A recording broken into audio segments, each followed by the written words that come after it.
Hi, friends. Welcome to the Hey Fundraiser podcast.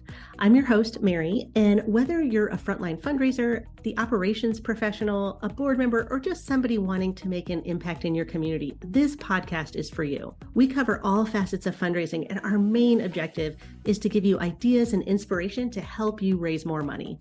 Join us as we learn, grow, and make an impact together. Hey, fundraiser. Welcome to episode 1 of the podcast. I'm going to make a few bold promises right off the bat about how this podcast can help you work smarter in your fundraising efforts, and then also what you can expect from me. I'm also going to get a little personal today so that we can get to know one another and you can see if you like the vibe.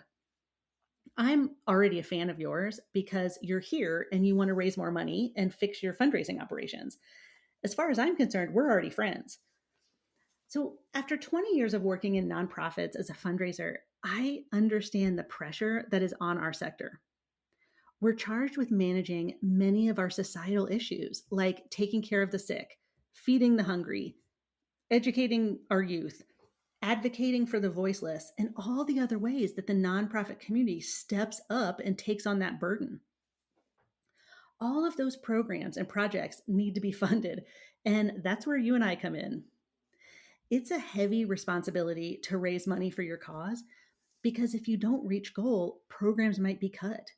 Staff members might be furloughed, and you might not be able to make the big impact that your mission is driving for and change as many lives as you want to. Been there, done that, rocking the t-shirt. There were times when I've been crazy successful in my fundraising and other times when I wasn't. But in both circumstances, I learned what it takes to be humble. I learned from both my missteps and my triumphs, and really to endure in the never ending quest for funds.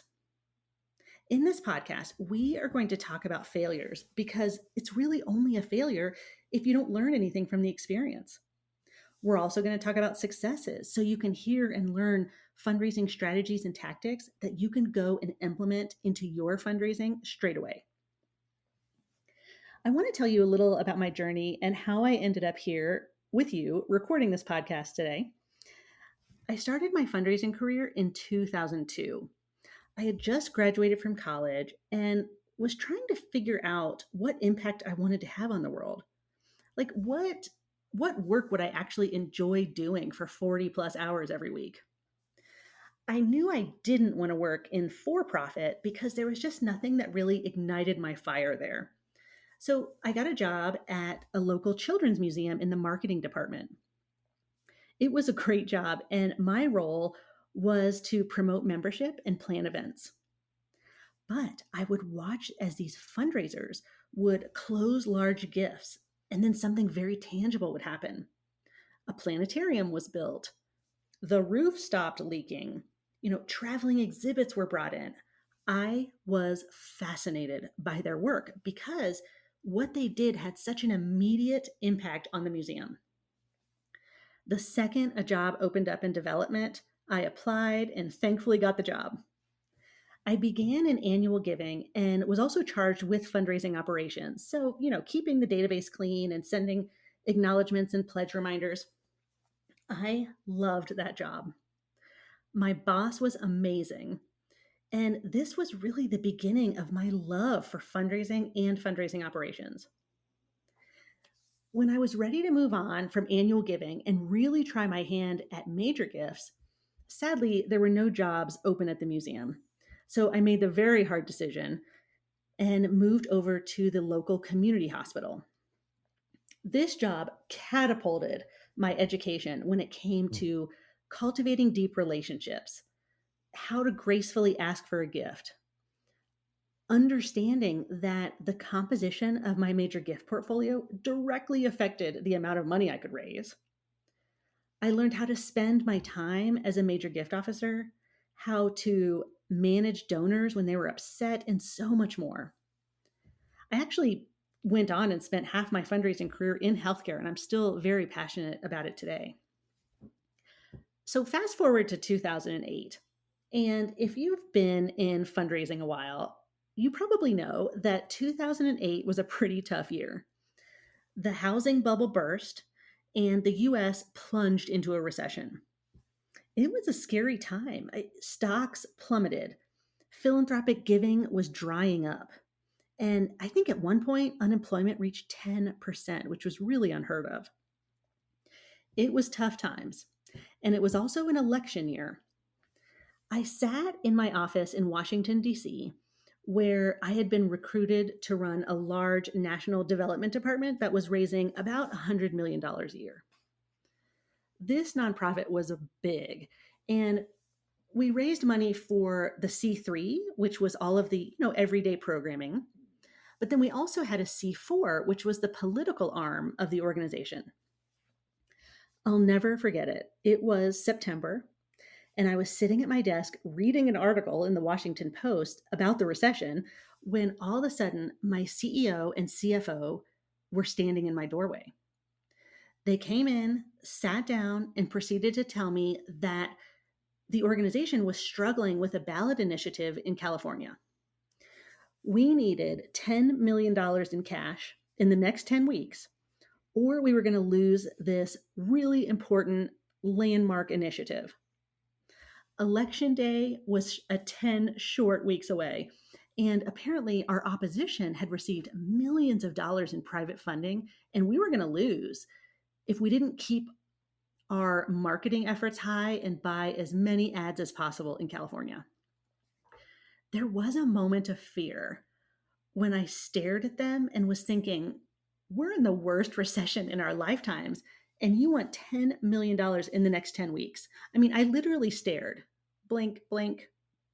But once the haze cleared and they said they were at my disposal, I got to work. The team raised that money in those 10 weeks, and we won that ballot initiative. It probably was the most stressful 10 weeks of my life, but also one of the most rewarding. That particular situation taught me the power of philanthropy and how to turn the tanker when it came to how to spend a very small amount of time very wisely to focus on the best of the best prospects and only do things that you know are going to be successful or fruitful in your fundraising efforts. Now, I went on to raise money in a couple other organizations before I began consulting in 2015. I was helping nonprofits fix their broken operations, create better experiences for donors, and raise more money, whether it was annual giving or major giving. It is my dream job. I mean, coaching major gift officers and helping them close 6 and 7 figure gifts is one of the most rewarding experiences of my life. And then another part of me believes I was put on this earth to make the world a better place by cleaning up one database at a time. But I can only take on so many clients because we all only have so much time in the day. I started to ask myself, how can I serve more fundraising professionals and help them meet their goals, help them put systems into place, and help them grow? In 2019, I was able to create courses and facilitate thousands of people and hundreds of nonprofits who wanted help with major gift work, finding the right prospects, cleaning up their databases, putting processes and procedures into place so that the department runs smoothly, and teaching fundraisers how to spend their time on what matters the most. The courses are great, and they have helped a ton of people fix very broken fundraising departments. But I wanted more of a continuous conversation, and my clients were asking for a community. So in 2021, I launched a membership where people can come together and share ideas and challenges. Now, we have two sides of the house, probably just like your fundraising department has two sides. We have Databasey, which is built for fundraising operations professionals. And we have Hey Fundraiser, which is for frontline fundraisers, including executive directors. Both sides of the house affect the donor experience, have a tremendous impact, a direct impact on your fundraising results, and are working to create a better world. My job here is to help you be as successful as you can possibly be in your fundraising goals. If you can raise more money, you can make a bigger impact in the world through your amazing mission. We all win. If there is something I can teach you, If you can learn from my successes and my failures, if you want to be a better fundraiser, this podcast is for you. And we're all about time management. So, my promise to you is that every podcast will be less than 30 minutes and absolutely power packed. The last thing I want to do is to cut into your fundraising time. There's already a million other things vying for your attention every day. We're going to cover a wide variety of subjects relative to frontline fundraisers and operations professionals, and we are just going to get right to the point in under 30 minutes. Sometimes we'll showcase a guest who can share ideas, and then other times it will just be me talking about something timely or a specific topic or strategy that you can implement right away. If you're on board and need a little fundraising inspiration, go ahead and subscribe. Also, get in touch and let me know what topics you'd like covered.